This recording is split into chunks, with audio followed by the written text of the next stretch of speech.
Warga Baduy itu adalah warga yang original. Dia guru bagi peradaban bangsa. Assalamualaikum warahmatullahi wabarakatuh. Teman-teman semua, Kang Deddy Mulyadi angkat bicara tentang ada seorang warga Baduy di Jakarta ditolak ya teman-teman ketika sedang mengalami kritis teman-teman ya. Mungkin kalau di Jawa Barat ya rumah sakit seperti ini akan dibabat habis oleh Kang Deddy Mulyadi. Oke teman-teman, coba kita simak ya videonya dan nanti kita akan mendengarkan pidato dari presiden kita teman-teman. Silakan. Cina, gak mati gue, boro-boro gak punya KTP, kadang-kadang punya KTP aja, mau masuk RS tuh ribet, apalagi kalau pakai BPJS. Harus ke Vaskes 1 dulu, harus Arjen dulu, harus Unainu, gak bisa kalau cuma berobat biasa. Sampai kadang-kadang gue mikir gitu kan, kalau gue lagi sakit tapi gak punya duit, masa sih gue harus Arjen dulu, harus pingsan dulu biar berobatnya gratis gitu. Gak mati gue, giling. Kenapa berobat gratis diberikan untuk seluruh rakyat? Karena apa? Karena kalau bicara persoalan orang sakit, jangankan orang miskin, kalau sakit berubah tambah miskin, orang kaya penghasilan 10 juta per bulan, ketika dia kena sakit cuci darah harus berhenti dagang, berhenti bekerja, dia jatuh miskin. Saya siapkan ruang cuci darah itu free untuk rakyat. Publik merasa hadir, negara di situ. Sekolah tidak usah bayar, anak-anaknya terdidik dengan baik, ruang kelasnya baik, berobat tinggal di puskesmas, kemudian berobat juga ke rumah sakit sudah free, sehingga tidak ada lagi kasus rumah sakit menahan KTP. Mungkin bahasanya tidak ini, sehingga ada hambatan itu. Jadi alasan Bapak ini menurut saya tidak masuk akal. Harus hadir, negara harus berani untuk menjadi pelopor dalam menjamin dan menjaga kesehatan seluruh rakyatnya. Karena itu sekali lagi saya menyampaikan penghargaan dan apresiasi saya atas pekerjaan besar ini. Saudara-saudara, tugas suatu negara adalah untuk melindungi rakyatnya. Melindungi rakyatnya meliputi semua aspek. Pertama tentunya aspek kesejahteraannya, kehidupannya. Berarti rakyat harus dijamin, dilindungi dari kelaparan dan kemiskinan. Dan sesudah itu atau berbarengan dengan itu, langkah untuk membantu keluar dari kemiskinan adalah meningkatkan kualitas hidup, terutama kesehatan warga negara. Pengeluaran kesehatan saya kira adalah sesuatu yang mengambil porsi besar dari pengeluaran setiap keluarga warga negara. Karena itu negara harus hadir, negara harus berani untuk menjadi pelopor dalam menjamin dan menjaga kesehatan seluruh rakyatnya. Salah satu tugas pokok suatu negara dalam melaksanakan pemerataan kesejahteraan antara lain memberi pelayanan kesehatan yang terbaik yang bisa diberikan kepada seluruh rakyat. Jadi pendidikan kesehatan adalah wahana pemerataan, wahana peningkatan kesejahteraan. Karena itu dalam rangka membangun kemandirian suatu bangsa, langkah KEK kesehatan ini sangat penting. Karena itu saya sangat menghargai dan apresiasi langkah ini. Dan kita harus menghargai presiden-presiden sebelum kita yang merintis pelayanan kesehatan terbaik. semua presiden kita, dari yang pertama sampai yang terakhir yang ada, semua berjasa dalam membangun pelayanan kesehatan negara kita. Karena itu saya juga berbahagia hari ini saya yang meresmikan, padahal KEK ini dirintis dari zaman Presiden Joko Widodo. Jadi sekali lagi saya gunakan kesempatan ini untuk mengajak kita semua juga untuk menyampaikan penghargaan apresiasi atas keputusan Presiden Joko Widodo untuk membuka kawasan ekonomi khusus ini. Karena KEK ini diputuskan di bawah pemerintah Pak Joko Widodo. Ya, takdir saya yang dapat resmikan. Yang baik-baik saya yang resmikan.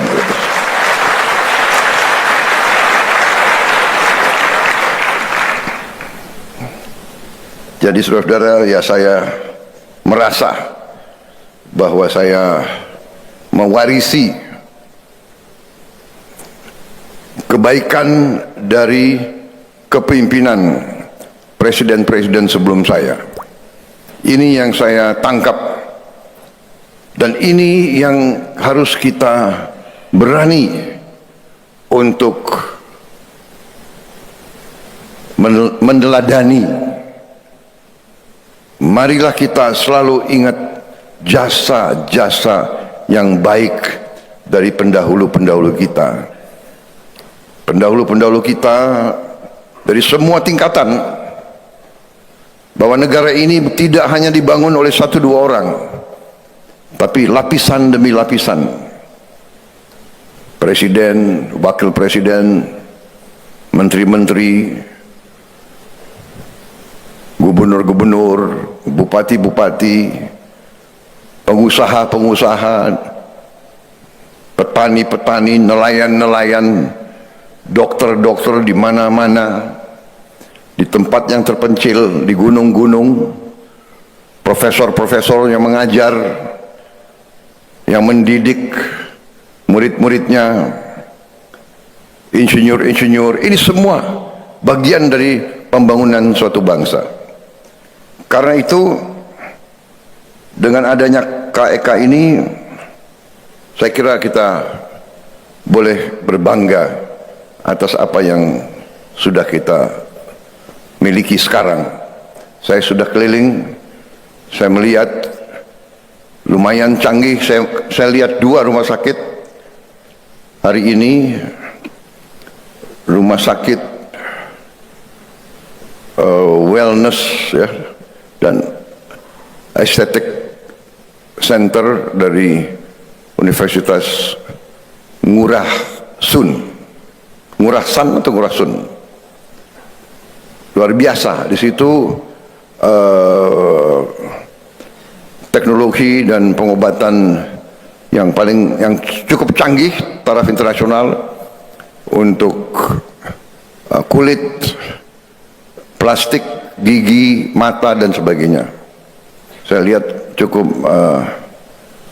cukup hebat, canggih, sampai saya sendiri tertarik. Mungkin diam-diam saya mau juga ke situ, tapi diam-diam nyamar, dan katanya ada jalur khusus untuk gubernur ke atas katanya. Memang gigi saya agak kurang bagus ini. Ngurah Sun Wellness and Aesthetic Center di Rumah Sakit Umum Pusat Ngurah. Dan kemudian saya juga melihat Bali International Hospital. Luar biasa juga. Waktu saya masuk saya kira hotel. Memang rumah sakit nuansa hotel. Lantainya marmer. Maksudnya adalah bahwa Indonesia negara besar, negara yang berkemajuan, negara yang dinamis, kita juga harus punya fasilitas terbaik sehingga kita juga bisa jadi pusat, kita bisa terima pasien-pasien dari kawasan kita, kawasan Asia Tenggara, kawasan Pasifik dan sebagainya. Saudara-saudara, saya sendiri ingin sampaikan kebanggaan saya. Saya merasa bangga Indonesia memiliki fasilitas seperti ini, dan dengan sistem asuransi kita yang harus kita perkuat, ini juga tidak dibatasi hanya untuk orang kalangan atas. Dengan pelayanan-pelayanan kesehatan yang dibutuhkan oleh siapapun, bila perlu asuransi dan pemerintah intervensi sehingga orang yang kurang mampu dari segi ekonomi dapat juga punya akses kepada pelayanan terbaik, karena di sini juga ada alat-alat yang canggih. Tapi saya sangat juga apresiasi Menteri Kesehatan, kita sekarang sudah banyak memiliki alat-alat yang terbaik dan tercanggih di dunia, sudah mulai masuk di Indonesia, dan sekarang kita didik terus tenaga-tenaga ahli untuk bisa menjalankan alat-alat itu sehingga rakyat kita akan bisa punya akses terhadap pelayanan kesehatan yang terbaik. Kita masih banyak kekurangan, kita masih kekurangan dokter. Karena itu Menteri Kesehatan, saya minta juga nanti Menteri Pendidikan, kita harus segera tambah fakultas-fakultas kedokteran. Kita harus tambah juga akademi-akademi perawatan, dan kita harus tambah pendidikan spesialis dengan efisien, dan jangan terlalu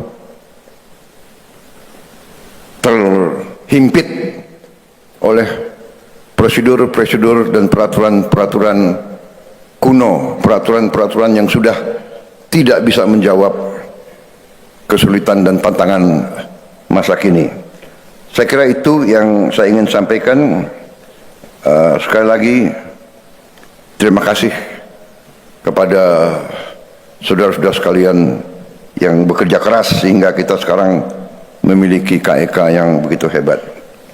And to our foreign friends, once again, thank you for your participation, thank you for your support. I think Oke, teman-teman, ya tadi dia tanggapan dari Kang Deddy Mulyadi bahwa warga Baduy ya itu merupakan peradaban, teman-teman. Ya. Sampai ya kita harus belajar dari warga Baduy ya, teman-teman. Mungkin nih kalau di Jawa Barat terjadi seperti itu, Kang Deddy nggak ngebela rumah sakit. Kang Deddy pasti gercep ya, marahin tuh rumah sakit kalau perlu oknum ya yang menolak warga Baduy tersebut ya ditindaklanjuti lebih dalam ya, teman-teman. Karena apa, ini sudah di luar ya, teman-teman, hati nuraninya di mana, seperti itu ya. Harus segala ribet KTP atau apalah ya. Tapi yang anehnya ya, kenapa Pak Pramono menutupi ataupun ya menyebutkan bahwa ini merupakan miskomunikasi ya, yang mana warga Baduy tersebut ya mungkin kurang lancar bahasa Indonesia. Itu menurut gubernurnya Jakarta ya, teman-teman. Ini saya nggak ngerti lagi ya gimana maksudnya ya. Dan ya Prabowo pun tegas loh tadi di pidatonya. Harusnya ya rumah sakit memberikan pelayanan terbaik untuk rakyat Indonesia ya. Karena apa? Karena ya sudah ya difasilitasi oleh negara. Harusnya berbakti kepada rakyat ya, minimal ya. Jangan ribet gitu ya ngurus-ngurus apalah ya. Kalau keadaan lagi sekarat ya, keadaan lagi genting, itu ya teman-teman, Prabowo sudah menyampaikan itu loh. Harusnya nih Pramono malu nih mendengarkan ini ya teman-teman. Ini sudah ya di luar nalar sih ya teman-teman. Ya Allah, semoga dengan kejadian ini semua rumah sakit yang berada di Indonesia ya memperbaiki diri lah ya. Ketika ada yang benar-benar nyawa orang ya, untungnya masih bisa selamat ya teman-teman. Tapi ketika nyawa orang sudah kritis ataupun butuh pertolongan pertama ya, tolong orang itu ya teman-teman. Jangan ribet-ribet masalah administrasi ya. Toh nanti menjadi amal kebaikan buat kita ya. Toh nanti menjadi ya, mungkin nanti menjadi penolong ya. Jadi jangan ya udah kesampingkan dulu lah masalah kayak KTP ataupun harus bayar dulu ya, kesampingkan dulu. Tolong dulu ya, hati nuraninya didepankan terlebih dahulu ya, kecuali kalau nggak urgent ataupun ya orangnya biasa saja gitu, nggak ibaratnya ya sakit biasa gitu ya teman-teman ya, nggak urgent ataupun kritis ya, itu ya terserah ya teman-teman. Oke teman-teman, itu dia video kali ini. Terima kasih, semoga sehat selalu. Assalamualaikum warahmatullahi wabarakatuh.